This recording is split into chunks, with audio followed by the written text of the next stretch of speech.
Hello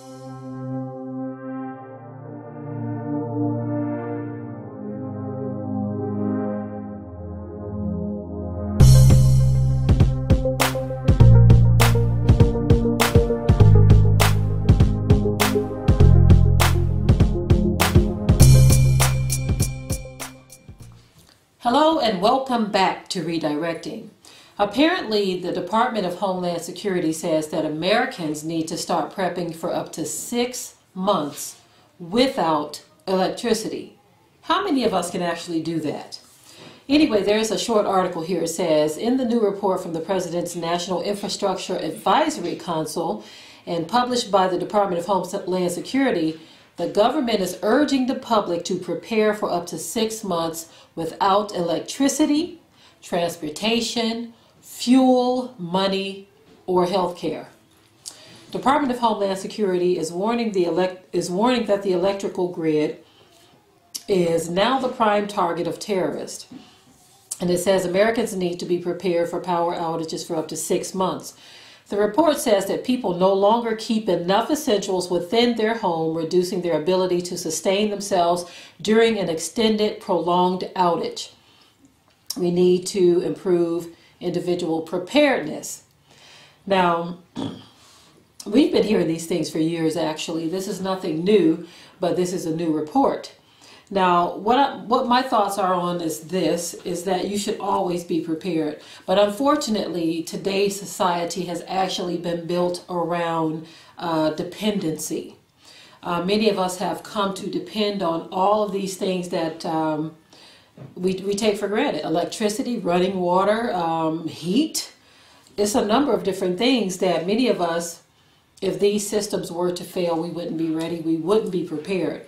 So to tell people to prepare for that, most people don't even have the mindset of that. Their brains have been dumbed down and souped up with entertainment. So when they hear things like this and they say, well, I heard that last year and the year before, I heard that 10 years ago, the mind is so comfortable with the government being able to just swoop in and save the day that a lot of people won't take heed to this. Now, you do have a large population of people who are taking heed to these things, but we do know at some point these things are going to take place, but being prepared at any time, to me, is the key to any disaster, okay? Now, some disasters you just can't be prepared for. When there's a tsunami that's coming in, how can you prepare for that, okay?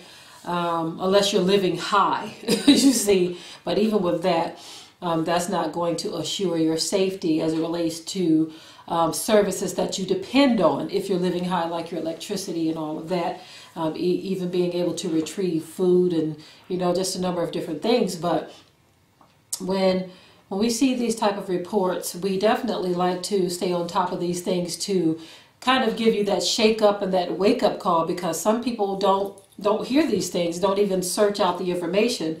And so because you're a subscriber to this channel and you may come here to hear a topic on this level right here, we kind of inject this stuff in as well, because it is important, family, that we try to get prepared as much as we can.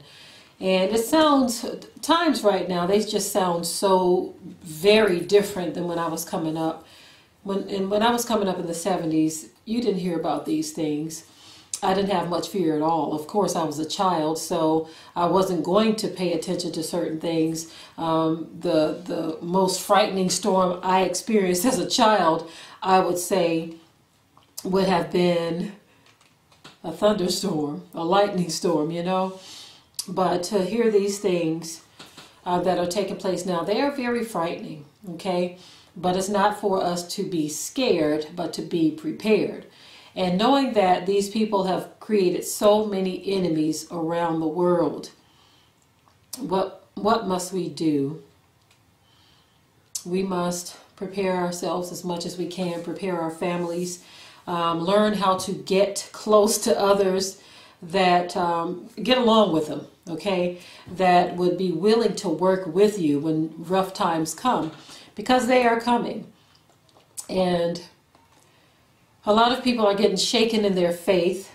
We get a lot of stories that come across our table, just so many, You have Bill Gates and some university talking about blocking the sun. I mean, what the heck are we looking at here? What kind of time is this we're living in? We're living in the end times.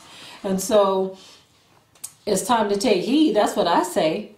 Doing as much as we can, where we can, of course, and seeking out the best solutions for us. And that involves so much. It's not just a matter of seeking out the best solutions and just jumping to it. It's also a matter of prayer and preparation. When I consider the things that concern me the most, is definitely growing food and having clean water, and also the violence that follows certain disasters. Because you have people who are not going to prepare for these disasters. They're going to look for those who have. They're going to search out those who have prepared. Nobody's going to sit there and just die. If they can come and take something from someone else, they're going to do that. And so with these disasters, you have to consider civil unrest as well.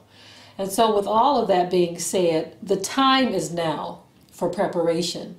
We don't know when things are going to take place because, like I said, this is not the first time they've said, oh, the electrical grid is in danger. They've been saying these things for years. But one of these days it's going to happen. And you don't want to be one of those who just kind of shut it out and say, well, it ain't happening all this time. And if it does happen, oh, well, I'll deal with it at that time. You don't want to be one of those. Okay?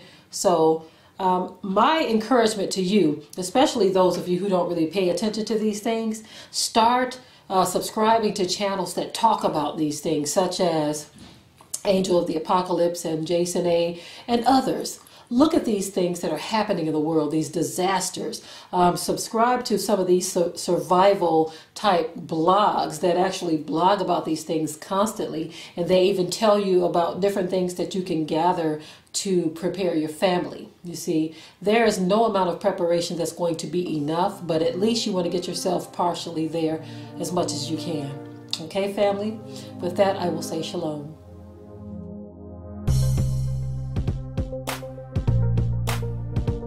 Be sure to ring the bell to be notified of new uploads on this channel, and also comment, share, like, and subscribe.